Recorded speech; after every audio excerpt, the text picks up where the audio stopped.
and welcome to another episode of Dave Trippin.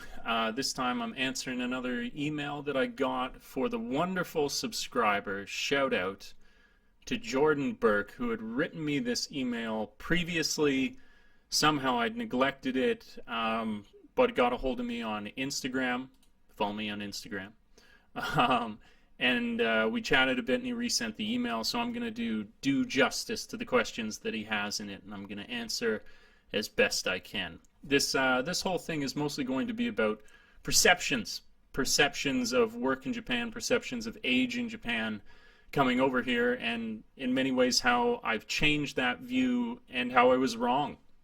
So here, we're going to go into the email. It says, I discovered your YouTube channel, enjoy your videos. One thing I noticed after watching through some of it is that you are a little older.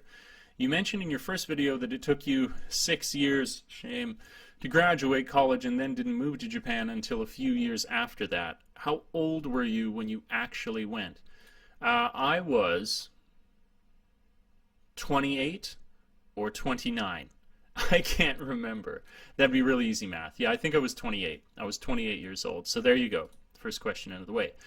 My story is similar to yours. My mother was stationed in Japan when I was a baby. Our apartment growing up was full of Japanese stuff, but I was too young to have remembered being there. I grew a little infatuated with it, and it stuck with me into my teens and then into college. Yes, we do share that youthful connection when we were young. I'm about to turn 28 and have been attempting to go since around 2006, but have never had the resources to do so. Like you, have taken a long time in college. All true. I'm in my final year and plan to apply for Interact soon. Or any company that you want. It doesn't have to be Interact, although I don't recommend Peppy Kids Club. I feel a little disheartened being so much older now. I feel like Japan would have been such a better experience for me in my late teens to mid-20s. But now I'll be heading there at a point when I'm expected to start, in brackets, getting my life together. But I'm still very much into Japanese history, games, animation, etc., and would love to continue pursuing those hobbies in the same youthful manner as I always have. Did you ever feel this way? I'm not saying I'm going to give up. I just think that there are a lot of experiences would have been much better throughout my 20s. So I'll hit this on the head. I have addressed this in... Am I out of focus? Maybe I should move closer. I've addressed the whole age thing in coming over, and people who've watched the videos before should know that generally I endorse someone of an older age coming over here.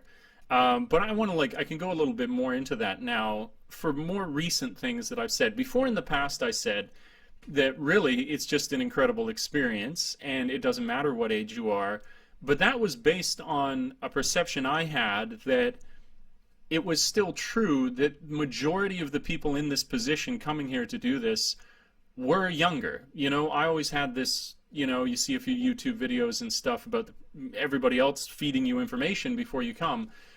And I thought it was people coming out of university that are most often here. And then I've just gone to a couple meetings recently. One of the big ones, we had our branch meeting in Chiba City, not too far away from Tokyo, kind of around that horseshoe there.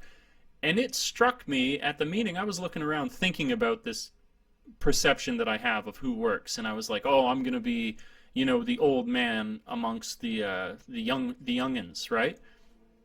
Complete false. False, as Dwight Schrute would say. The majority of people there were actually much older and actually much older than myself.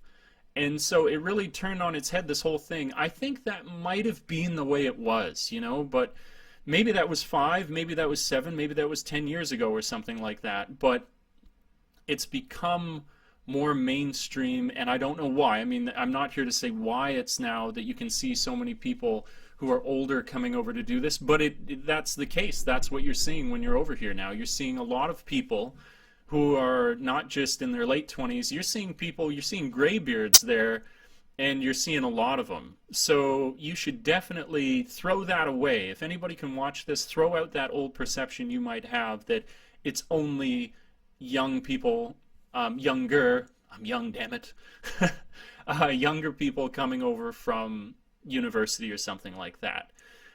So you won't be a minority. You'll probably be the majority to be somebody who's a little older.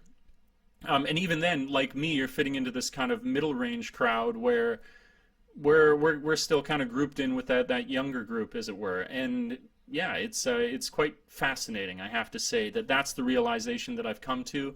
So you're not in the minority. Now, I wanted to address the other thing in your message that you wrote to me here, where you said this whole getting my life together, that theme as well. I take offense to this because it suggests that I haven't. No, just kidding. Um, at any point you can have your life together. I think this is also perspective given from where we come from. So if you come from a really, really successful family, you're going to have very high standards. If you come from a slacker family, your getting together may be the fact that you've bathed yourself regularly that week. Now, what I mean to say then is that you should decide and kind of follow that innate compass as to what is together for you. I mean, if you feel like you're a slob, you're probably a slob.